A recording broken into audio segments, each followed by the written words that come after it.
Well, you know, the crews are always have like different little sets within the crew.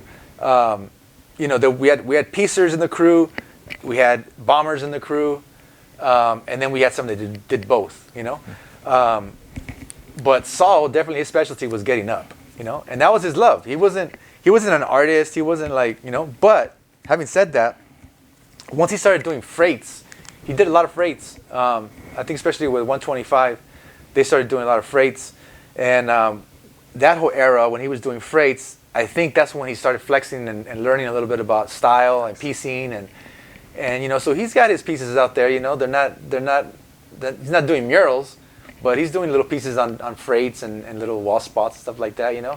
So I just think, you know, everyone has their own thing that they're into, and that's what he was into. He was into catching tags, catching scribes, and getting landmarks, you know. Thank you. Also, you mentioned another legendary figure, 125er. Why doesn't he join COI? Was there ever a discussion? Nah, 1-2, you know, he was the homie, and we went on a lot of racking missions with that guy.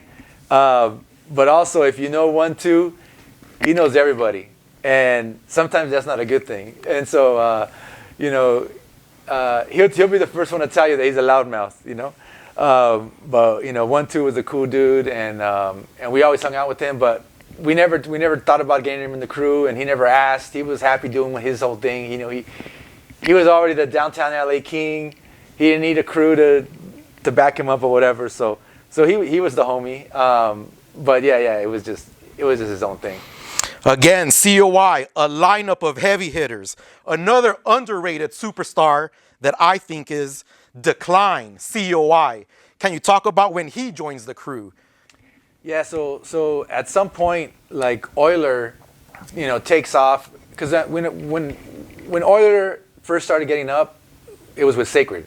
So it was, like I said before, it was Sacred and Fleece when he was still Fleece, and then when he turned to OILER, it was Sacred and OILER, and you would just see them bombing the hell out of everything. But you have to understand that OILER is another different type of character. I mean, OILER is like, you know, when you meet like if you play baseball and you hit the ball and you throw the ball and all that, but then you meet a professional baseball player and you realize, like, damn, that dude knows how to hit a ball. That dude knows how to throw a ball. That's how OILER was. OILER was like, if you thought you were good at bombing or you were dope at getting spots, you hung out with one night with OILER, and you would get put to shame, and you'd be like, damn, I better retire because this fool's got it, you know. And that's how he was. OILER was like, man, he would not give up, and he would get the craziest spots, no fear. I mean, no fear of anything. I mean, here's a story.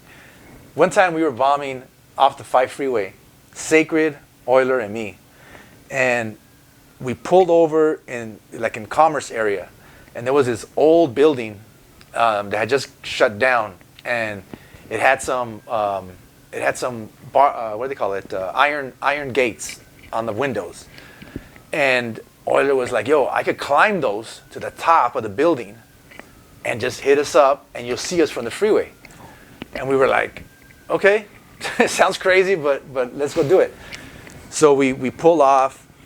It was a mission to get to the wall because you had to cross the river, and the only way to cross the river was a bridge, and the bridge was locked, so we had to climb the fence and go through, and then there was helicopters and, you know, in the whole area. It was like a weekend, so there was all kinds of activity happening all around. There was dogs barking everywhere. We finally get to the building, and it's on the other side of the fence. So all we need to do is jump one more fence, and we're there. And there's all this tall grass everywhere, whatever. So we're right about to jump the fence, and these two dudes pop out of nowhere. Just two dudes kicking it. And they're dressed like they're at a party. And they're faded. And they're like, yo, what are you guys doing? And we just froze. And they're like, are you guys writers or what? And we had our paints and everything, and we're like, nah, we're just trying to be quiet, you know, because we didn't know if these guys were gangsters or what. And then they're like, nah, you guys are writers. And they're like, who else would be out here at 2 o'clock in the morning jumping fences? And we're like, I don't know. So then the dude's like, nah, don't worry. Just like, you know, do your thing, whatever. All right, so we turn around, As we turn around, this dude pulls out like a 45 and just starts blasting in the air. Ba, ba, ba, ba, ba. Yo, I just hit the ground, and I just heard like 3-4 shots go off, and I'm just like, we're dead. Like, we're going to get killed right here. And no one's going to find us because we're in the middle of nowhere. And next thing I know, he stops. I look up, and Oil is right there. He hasn't even flinched. Homeboy is standing there, like unfazed by this dude's gat, just popping off in the air. And I'm looking up at Euler. So then I stand up. That dude with the gat starts laughing because he's just like, I'm just fucking around with you guys, you know. Don't worry, I ain't gonna shoot you guys. And I look, and Sacred's gone. Sacred already jumped the fence. He's like 100 yards away. I mean, that dude was fast. And I'm sweating. I'm like, yo. And then the dudes are laughing. They're like, they were just some gangster dudes having fun, drinking some 40s or whatever. Just wanted to scare us. So then he goes, yeah, just go back to what you guys are doing. We're out of here, you know? So we just stay watching these dudes, and they walk away. They walk away. Sacred comes back. We all gather together, all three of us. And then we're shaking. You know, we're like, yo, we came within an inch of our lives, right? Me and Sacred are shaking. Oil is cool as fuck. He don't care. He's just like, hey, so let's hit the spot now. And we're like, yo, dude, nah, I can't even climb right now. I can't even climb this fence. How am I gonna climb the building? You know? And he's like, you know what? I'll hit you guys up. So Euler takes the cans, climbs the fence, climbs the building, does an oil man sacred on the spot, comes back down. He's like, let's go get another spot.